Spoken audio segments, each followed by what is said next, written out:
এই লেসনে আমরা অ্যাডোবি ইনডিজাইনে কিভাবে ফাইল প্লেস বা ইম্পোর্ট করতে হয় তা দেখব। আমরা ফাইল মেনুতে গিয়ে প্লেস ট্যাবে ক্লিক করব। এখান থেকে আমরা একটি ইমেজ ফাইল সিলেক্ট করে জাস্ট ওপেন করলে আমাদের কার্সারটি এই আকার ধারণ করলে আমরা আমাদের ওয়ার্কশিটে জাস্ট ক্লিক করলে আমাদের ইমেজটি আমরা দেখতে পাবো।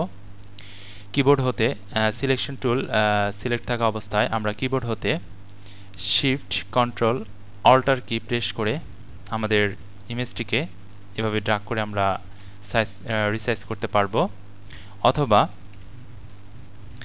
আমরা ইমেজের যে কোনো এক প্রান্তে এভাবে ড্র্যাগ করে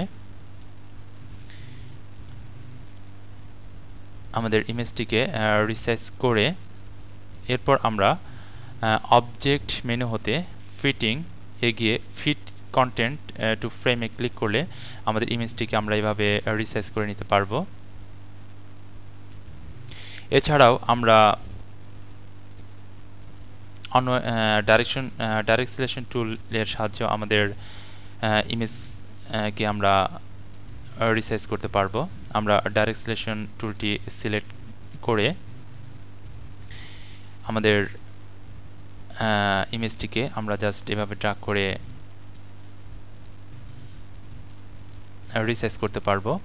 তো আমরা এখানে যে ফ্রেম এজেসটি দেখছি, এই এজেসটি দূর করার জন্য আমরা ভিউ মেনু হতে হাইড ফ্রেম এজেস ট্যাবে ক্লিক করলে আমাদের এজেসটি আর দেখাবে না।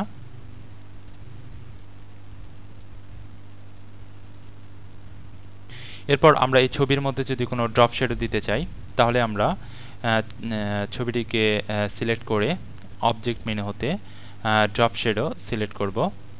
এখান থেকে আমরা ড্রপ শ্যাডো চেক করব এবং এখান থেকে আমরা যদি মোড থেকে আমরা বিভিন্ন মোড আমরা চেঞ্জ করে দিতে পারবো এবং এখান থেকে আমরা প্রিভিউটি দেখতে পাচ্ছি। বা জাস্ট ওকে করলে আমরা দেখতে পাচ্ছি যে আমাদের ইমেজের উপর একটি ড্রপ শ্যাডো পড়েছে।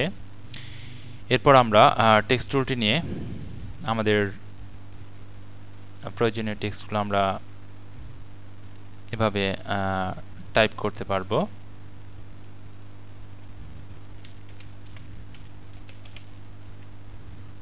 অথবা আমরা মাইক্রোসফট ওয়ার্ড ডকুমেন্টের টেক্সট টাইপ করেও আমরা আমাদের অ্যাডোবি ইনডিজাইনে প্লেস করতে পারবো।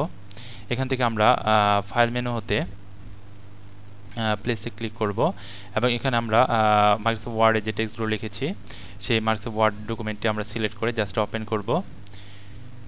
তো এখান থেকে আমরা দেখতে পাচ্ছি আমাদের মাইক্রোসফট ওয়ার্ড ডকুমেন্টের টেক্সটগুলো এখানে ইম্পোর্ট হয়েছে।